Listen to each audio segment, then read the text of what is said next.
Everything on this channel ends at the river. The iron ore that the Great Lakes Fleet carried from the Mesabi Range, the ore that came from beneath the town of Hibbing after the mine ate the town and moved it 2 miles south on log rollers and steel wheels, the ore that was loaded at Duluth and shipped across Lakes Superior, Huron, and Erie to the docks at Conneaut and Ashtabula and Cleveland, that ore ended here.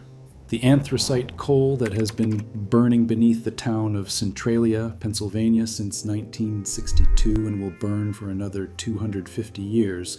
The same grade of coal that fed the coke ovens and the open hearth furnaces of the Pittsburgh district, it ended here.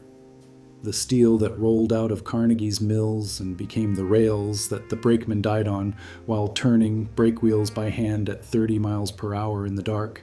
The bridge cables that the caisson workers went into compressed air chambers to anchor, the pipeline that carried crude oil across the Alleghenies and set the Pennsylvania oil region on fire, the beams that held up the skyscrapers that the sandhogs tunneled beneath through frozen ground and pressurized air.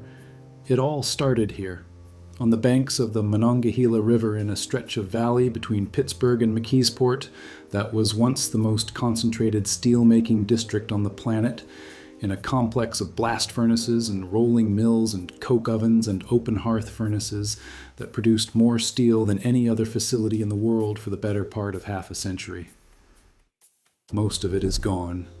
The Homestead Steelworks, where the strike happened, where Henry Clay Frick built a fence 3 miles long and 12 feet high around the plant and topped it with barbed wire and fitted it with rifle peepholes, and the workers called it Fort Frick, where the Pinkertons came up the Monongahela on covered barges in the dark early hours of July 6, 1892, and were met by thousands of armed workers at the dock, where the 12-hour shifts ran 7 days a week for decades after the Union was broken, where Crystal Eastman counted 195 steelworkers dead in a single year in the Pittsburgh Survey of 1907. That entire complex was demolished in the 1990s.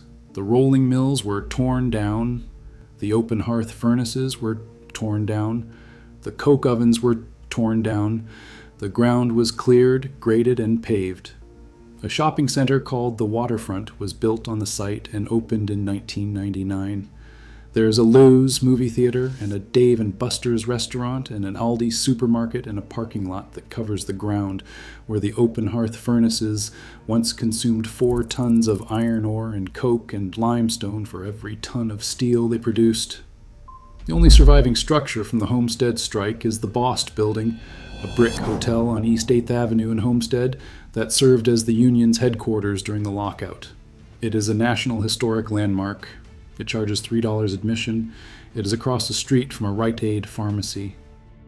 But the blast furnaces survived, not at Homestead, across the river, on the north bank of the Monongahela, in the boroughs of Rankin and Swissvale, separated from the Homestead site by the width of the river and connected to it only by the hot metal bridge that once carried torpedo ladle cars loaded with molten iron, 2 blast furnaces from the Homestead complex are still standing. Carrie Furnaces, number 6 and number 7, 92 feet tall, constructed of 2.5-inch steel plate, lined with refractory brick, rusted orange from the top of the furnace stack to the concrete foundation pads. The ore bridges that lifted the raw materials from the ore yard to the top of the furnace are still attached to the superstructure, their gantry cranes frozen on their rails, their cables hanging slack, their buckets empty. The hot blast stoves, the towering cylindrical vessels that preheated the air before it was injected into the furnace, are still standing beside the furnace stacks, their steel shells corroded, their brick linings visible through holes in the plate.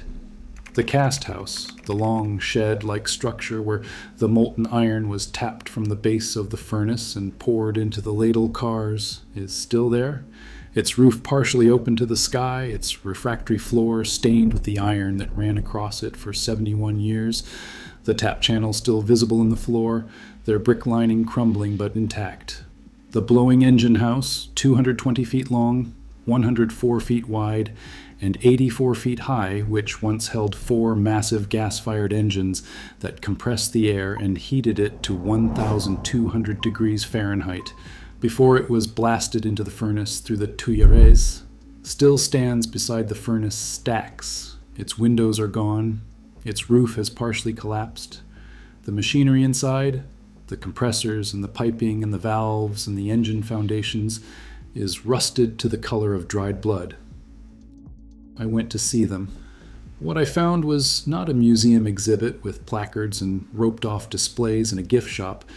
It was the machine itself, the actual machine, the furnaces that Andrew Carnegie's company built in 1907 that U.S. Steel operated for 71 consecutive years, that consumed 4 tons of iron ore and coke and limestone for every ton of pig iron they produced, that drew 5 million gallons of cooling water from the Monongahela River every day, that at peak production poured 1,000 to 1,250 tons of molten iron per furnace per day into 35-ton torpedo ladle cars that were hauled by locomotive across the hot metal bridge to the rolling mills on the opposite bank where the iron became steel. The furnaces are standing in the open air on the riverbank exactly where they stood when they were last fired in 1978. They have not been cleaned. They have not been polished. They have not been restored. They have not been painted. They are rusting slowly in the weather of the Monongahela Valley, and the rust is the point, because the rust is what happens when the machine stops and nobody comes back and the river keeps rising and falling with the seasons and the rain keeps falling on the steel plate. And the steel plate that held the furnace together for 7 decades begins, year by year, to return to the iron oxide it was smelted from in the first place. The machine is becoming ore again. The Carrie Furnaces were named after Carrie Clark, the wife of Thomas Carnegie, Andrew Carnegie's younger brother and business partner. The original Carrie Furnace site was established in 1884. 3 years after the founding of the Homestead Steel Works across the river in 1881. Andrew Carnegie acquired the Homestead Works in 1883, incorporated it into the Carnegie Steel Company, and developed the Carrie site on the North Bank as the blast furnace component of the larger Homestead complex. Blast furnaces produce pig iron, the raw intermediate product that is then refined into steel in the open hearth furnaces or Bessemer converters at the steel-making plant on the opposite bank. The Carrie furnaces produced the pig iron. The Homestead Works refined it into steel and rolled it into the finished products. The rails, the beams, the plate, the structural shapes that were shipped by rail and by river barge to construction sites across the country. The 2 halves of the operation were connected by the hot metal bridge, a truss bridge that carried the torpedo ladle cars loaded with 35 tons of molten iron across the Monongahela from the blast furnaces to the steel plant. The iron was liquid when it crossed the bridge. The temperature inside the torpedo car exceeded 2,500 degrees Fahrenheit. The bridge carried this material across the river multiple times per day for decades. The bridge is still standing today. It is being converted into a pedestrian and bicycle bridge. Furnaces number 6 and number 7, the 2 that survive, were built in 1906 and 1907 by U.S. Steel, which had acquired Carnegie Steel in 1901 as part of J.P. Morgan's formation of the United States Steel Corporation, the first billion-dollar corporation in American history. The 2 furnaces replaced earlier smaller furnaces on the site and incorporated improvements in blast technology, charging systems, and furnace geometry that allowed them to produce iron at rates that set world records for daily output in the years before World War II. At their peak, each furnace produced between 1,000 and 1,250 tons of pig iron per day. At those combined rates, the 2 furnaces together consumed approximately 10,000 tons of raw materials every 24 hours. The iron ore arrived from the Mesabi Range by rail, shipped from the Lake Erie docks to Pittsburgh in hopper cars that followed the same water-level rail routes that Vanderbilt's New York Central had pioneered. The coke was produced from bituminous coal in the beehive coke ovens of the Connellsville region, 50 miles to the southeast, where the coal was baked for 48 to 72 hours in dome-shaped brick ovens until the volatile gases burned off and the remaining carbon hardened into coke. The limestone came from quarries in central Pennsylvania by rail. 3 raw materials from 3 different sources, converging by rail at a single point on the north bank of the Monongahela River, fed into the top of a 92-foot furnace and transformed by heat and chemistry into liquid iron at the bottom. The process inside the furnace was continuous. The furnace, once lit, ran 24 hours a day, 7 days a week, for years at a time without shutting down. The charge of ore, coke, and limestone entered the top of the furnace through the bell, a cone-shaped valve that opened to admit the material and closed to seal the top of the stack. As the charge descended through the furnace, the temperature increased. At the top of the stack, the temperature was roughly 400 degrees Fahrenheit. At the Bosch, the widest point of the furnace, where the preheated air was injected through the tuyères at 1,200 degrees, the temperature exceeded 3,000 degrees. The coke burned in the blast, consuming oxygen and producing carbon monoxide. The carbon monoxide reduced the iron oxide in the ore to metallic iron, which melted and collected in the crucible at the bottom of the furnace. The limestone combined with the impurities in the ore to form slag, a glassy waste product that floated on top of the liquid iron because it was lighter. The furnace was tapped at regular intervals. A worker called the keeper opened the tap hole in the furnace wall using a drill or a long iron bar, and the molten iron flowed through a refractory-lined channel in the cast house floor, a bright orange river of liquid metal at 2,500 degrees, into the waiting torpedo ladle car. The slag was tapped separately through a higher opening and diverted to the slag dump. The ladle car, loaded with 35 tons of molten pig iron, was hauled by locomotive to the hot metal bridge and sent across the river to the Homestead works. If you have been watching this channel, you have seen pieces of this machine described in every script. The ore came from the mines I covered in the Hibbing video, where the town was moved 2 miles south because the ore beneath the streets was worth more than the buildings. The coal came from the same Appalachian seams whose fires I covered in the Centralia video, burning uncontrolled beneath a town that was evacuated and erased from the postal system. The steel that the Homestead works produced became the rails that I covered in the Brakeman video, where Vanderbilt's freight crews ran across rooftops turning brake wheels for 31 years after the technology to stop the killing had been patented. The Carrie Furnaces are the junction point, the place where the raw materials that this channel has been tracing across the continent converged and became the steel that built the country. Subscribe if you want to see where the next thread leads from here. The men who operated the Carrie Furnaces worked in conditions that Crystal Eastman documented in the Pittsburgh Survey of 1907 and 1908, the most comprehensive investigation of industrial working conditions ever conducted in the United States at that time. The Russell Sage Foundation sponsored approximately 70 investigators, including Eastman, a young lawyer from Elmira, New York, the artist Joseph Stella, and the photographer Lewis Hine, whose images of child laborers and immigrant workers would become among the most powerful documentary photographs in American history. Eastman's volume, Work Accidents and the Law, published in 1910, documented 526 workplace deaths in Allegheny County in a single year, between July 1906 and June 1907. 195 of those 526 dead were steelworkers. The remaining deaths were distributed across railroads, coal mines, quarries, and other industries, but the steel mills were the leading killer. The Pittsburgh Survey's death calendar, a document Eastman maintained throughout the investigation, recorded an average of more than 1 steelworker death per working day across the county. Eastman did not stop at the dead. She cataloged the survivors with the same precision, and the catalog is as devastating as the death count.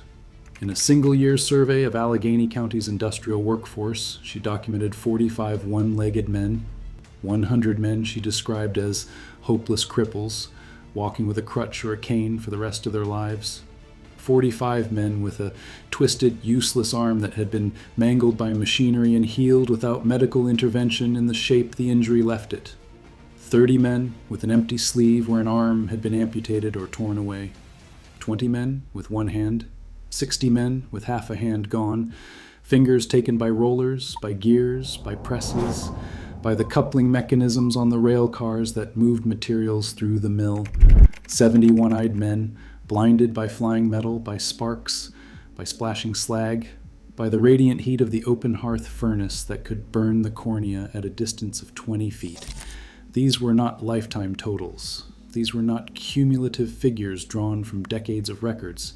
These were the casualties of a single year of industrial production in a single county in western Pennsylvania. And these were only the men Eastman found, the ones who had stayed, the ones who had not left the county after being injured, the ones who were still alive to be counted. The Homestead Works, directly across the Monongahela from the Carrie Furnaces, was where the 1992 strike occurred. The strike was not a labor negotiation that escalated. It was a military confrontation planned in advance by a company that intended to destroy the Union permanently. Andrew Carnegie, who had publicly expressed sympathy for organized labor and had written that the man who hired replacement workers during a strike was not a gentleman, left the country for Scotland in the spring of 1992, before the Union contract expired, and gave Henry Clay Frick full authority to act. Frick's instructions from Carnegie, in a letter the industrialist would spend the rest of his life regretting, were clear. "We approve of anything you do." Frick built Fort Frick, the 3-mile fence around the plant, and locked out all 3,800 workers on July 2, 1992. He contracted with the Pinkerton National Detective Agency, which had a larger workforce than the United States Army and had participated in 70 labor disputes since 1866, opposing over 125,000 strikers. On the night of July 5th, 300 armed Pinkerton agents boarded 2 covered barges at Davis Island on the Ohio River and were towed by a tugboat called the Little Bill up the Monongahela toward the Homestead Works. The plan was to dock on company property below the pump house, occupy the plant, and open the gates for strikebreakers. The workers had sentries on the river. When the barges appeared in the pre-dawn darkness, the alarm whistles blew. By 4 a.m., thousands of workers and their families had broken through the fence and were massed on the riverbank. When the Pinkertons attempted to land, someone fired the first shot. The source is still disputed. The gun battle lasted 13 hours. The workers fired rifles and revolvers from behind scrap metal piles in the mill yard. The Pinkertons fired from behind the hulls of the barges. Workers attempted to burn the barges with oil and dynamite. They tried to float a raft of burning timbers downstream to set the barges alight. They rolled a small brass cannon from a Civil War memorial to the riverbank and fired it at the barges. Though the cannon was old and its aim was poor and it did more damage to the ground around it than to the targets. By late afternoon, 7 workers and 3 Pinkertons were dead. Dozens on both sides were wounded. The Pinkertons raised a white flag and surrendered. The Union agreed to guarantee their safe passage out of town. The guarantee was not honored by the crowd. As the Pinkertons were marched through the streets of Homestead to the Opera House, which served as a temporary jail, the crowd beat them with clubs and fists and threw sand and stones. The barges were burned on the riverbank. The smoke rose above the Monongahela. 4 days later, the governor of Pennsylvania sent 8,500 National Guard troops to occupy Homestead. The mill was reopened with strikebreakers, including some of Pennsylvania's first black steelworkers, recruited from the South by a company that had no interest in racial equality and every interest in breaking the strike. The anarchist, Alexander Berkman, who had no connection to the Union, entered Frick's office in downtown Pittsburgh on July 23rd and shot him twice and stabbed him twice. Frick survived. He finished his correspondence that afternoon and sent a telegram. "I will fight this thing to the bitter end. I will never recognize the Union. Never, never." The strike was broken by November 1992. 300 workers were blacklisted for life. Membership in the Amalgamated Association of Iron and Steel Workers plummeted from 24,000 to fewer than 10,000 by 1894. Union organizing among steelworkers was effectively destroyed for 26 years. In the years after the strike, Daily wages for skilled workers at Homestead fell by 1/5, and the work shifts increased from 8 hours to 12 hours. Carnegie Steel's profits. In the 9 years following the Homestead strike totaled $106 million. The Carrie Furnaces were built 15 years after the strike, into the labor environment that the strike's defeat had created. The 12-hour day, the 7-day week, the wages set by the company without negotiation or appeal, the injury and death rates documented by Eastman in the survey that began the same year the furnaces were lit. The furnaces produced iron continuously from 1907 to 1978, through both world wars, through the Depression, through the post-war boom when the Pittsburgh district produced a quarter of the nation's steel, and through the collapse of the American steel industry in the 1970s and the 1980s, when foreign competition from Japanese and German mills that had been rebuilt with modern technology after the war, aging American infrastructure that had not been updated since the 1920s, and the failure of U.S. Steel to invest in basic oxygen furnace technology destroyed the Pittsburgh district's dominance. U.S. Steel closed the Homestead works in stages through the 1980s. The last steel was poured at Homestead in 1986. The buildings were demolished over the following decade. The Waterfront Shopping Center opened in 1999 on the cleared ground. The Carrie Furnaces survived because they were on the wrong side of the river. The Homestead Works was on the south bank of the Monongahela, accessible by road, adjacent to the borough of Homestead, visible from the highway, developable. The Carrie site was on the north bank, in Rankin and Swissvale, enclosed on all sides by railroad tracks, difficult to reach by automobile, inaccessible to heavy demolition equipment without significant investment in road construction, and not worth the cost of tearing down to a developer who had no plan for the land beneath it. The furnaces were simply left. The rain came through the broken windows of the blowing engine house. The pigeons nested in the cast house. Vegetation grew through the cracks in the concrete of the ore yard and climbed the structural steel of the skip hoists and the ore bridges. The rust spread across every exposed surface of the furnace stacks, the hot blast stoves, the torpedo car that still sits on the tracks near the loading dock with its refractory lining crumbling inside its steel shell.